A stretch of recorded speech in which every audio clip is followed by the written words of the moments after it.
Salutare, dragi prieteni! În videoul de astăzi o să vă arăt cum puteți regla distanța tacheților.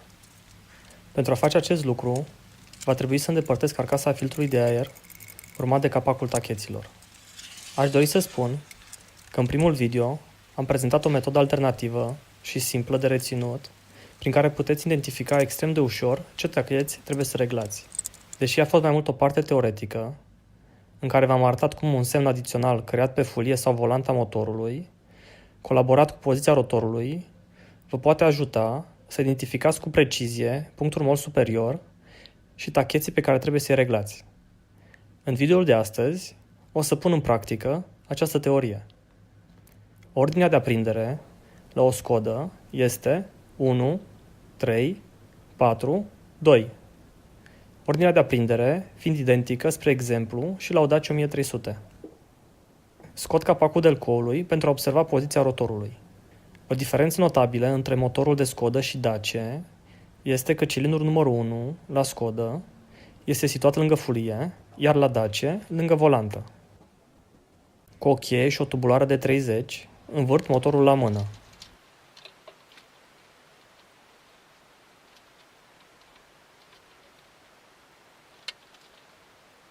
Până când o să aliniez semnul de fabrică de pe fulie cu semnul 0 de pe capacul de distribuție și rotorul indică în direcția fișei cilindrului numărul 1. Odată ce am făcut acest lucru, putem regla supapa de evacuare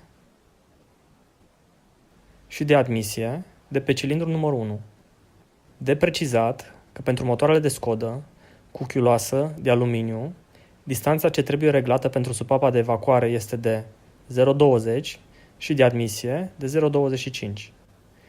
Primul tachet pe care trebuie să reglez este cel de evacuare, urmat de cel de admisie.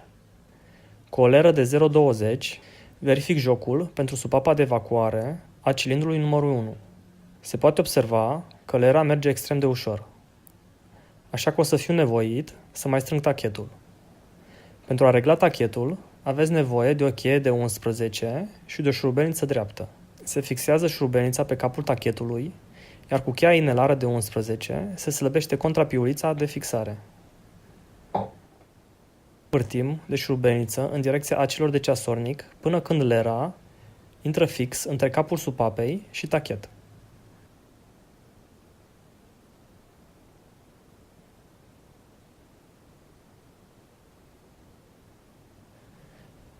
După care strângem contrapiulița de fixare și verificăm din nou.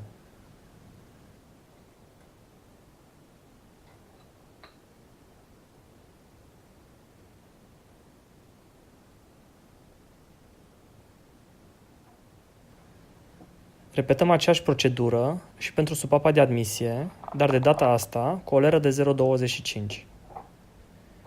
De precizat că pentru motoarele de Skodă cu chiuloasă de fontă, reglajul este diferit. Pentru supapa de evacuare este de 0,15, iar de admisie de 0,20.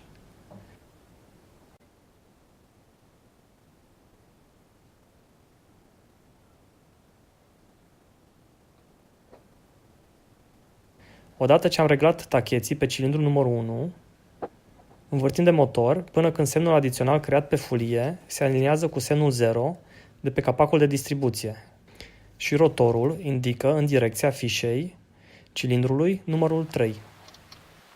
Repetăm procedura de reglare pentru tacheții de pe cilindrul numărul 3. Prima supapă fiind cea de evacuare, iar cea de-a doua este de admisie. Învârtim iară de motor până când semnul de fabrică de pe fulie se aliniază cu semnul 0 de pe capacul de distribuție și rotorul indică în direcția fișei cilindrului numărul 4.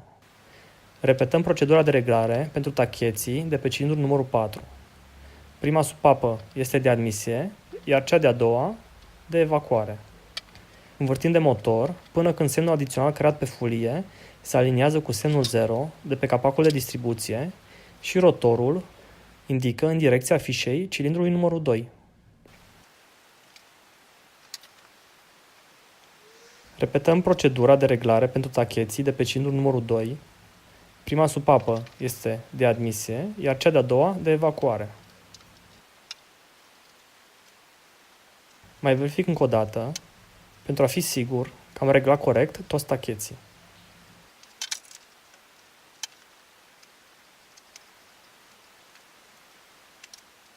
Semnul de fabrică de pe folie sau volantă, la orice motor cu carburație, vă ajută să identificați extrem de ușor punctul mort superior pentru cilindrul 1 și 4.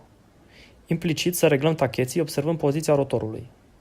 Pentru a identifica cu precizie și punctul mort superior pentru cilindrul 2 și 3, avem nevoie de un semn adițional pe folie sau volantă, situat la 180 de grade față de cel de fabrică. Dacă la o Skodă putem crea extrem de ușor acest semn, este mai greu de făcut, spre exemplu, pe volanta unei Daci. Dar odată creat, este extrem de ușor în a identifica punctul mort superior pentru fiecare piston în parte și în a regla tacheții. După reglarea tacheților, am decis că este un prilej bun să mai cosmetizez câte ceva la motor. Mai exact, să izolez niște fire.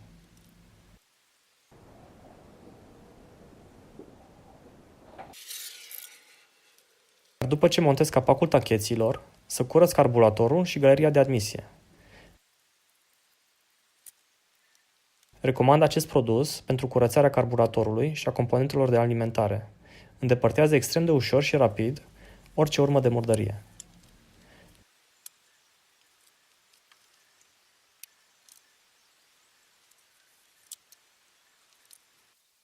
După care mai rămâne doar să asamblez totul înapoi și să vă mulțumesc pentru vizionare.